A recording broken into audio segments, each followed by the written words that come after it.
I manufacture and install my own personal line of exterior patio roller shades.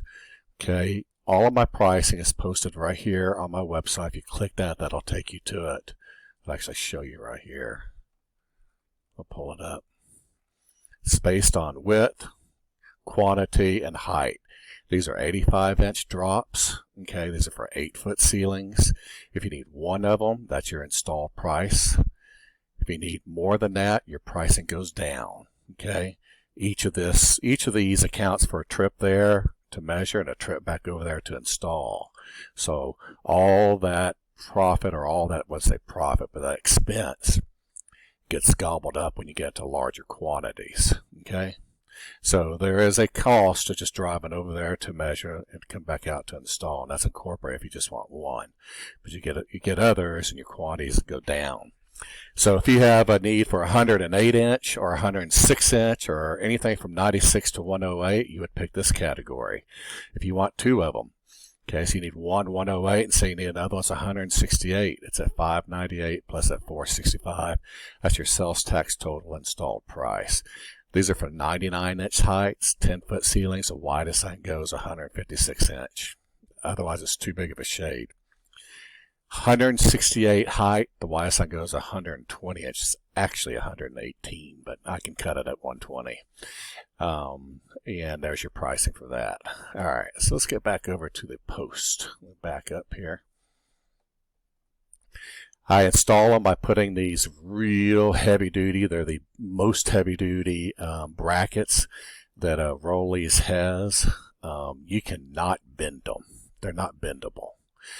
Sometimes I try because there's sloping going on when I install them, and I want this piece right here straight down, and so I'll beat on it with a hammer to try to bend it. It's that hard to bend. Okay, very, very strong.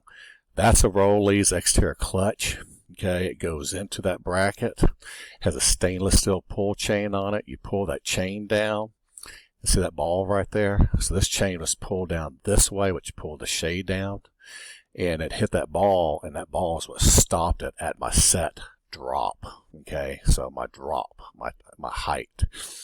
Okay, this guy here, this is the one I just recently did. I put these up years ago, 3 years ago, this one here.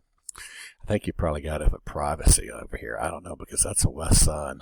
And he contacted me, and I came back out and put this up for him. And while I was there, I went ahead and redid some things for him, cleaned it up, made it look good. It was no big deal. I was out there, so I took care of it for him. He was extremely happy that I did all that for him.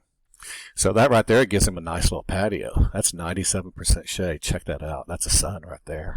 I mean, that's pretty good. Here's one. Now that screw, that's not really, it shouldn't really even be there. Because trim, this kind of trim right here, it's all it is trim. It's basically glued on. It's not on there with strength.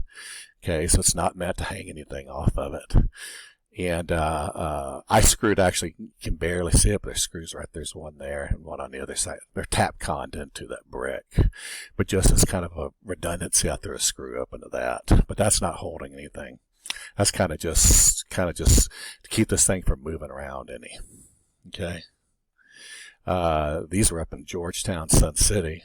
And see how to clear that rock stone ledge right there. I had to clear. It's always tricky when you're doing this.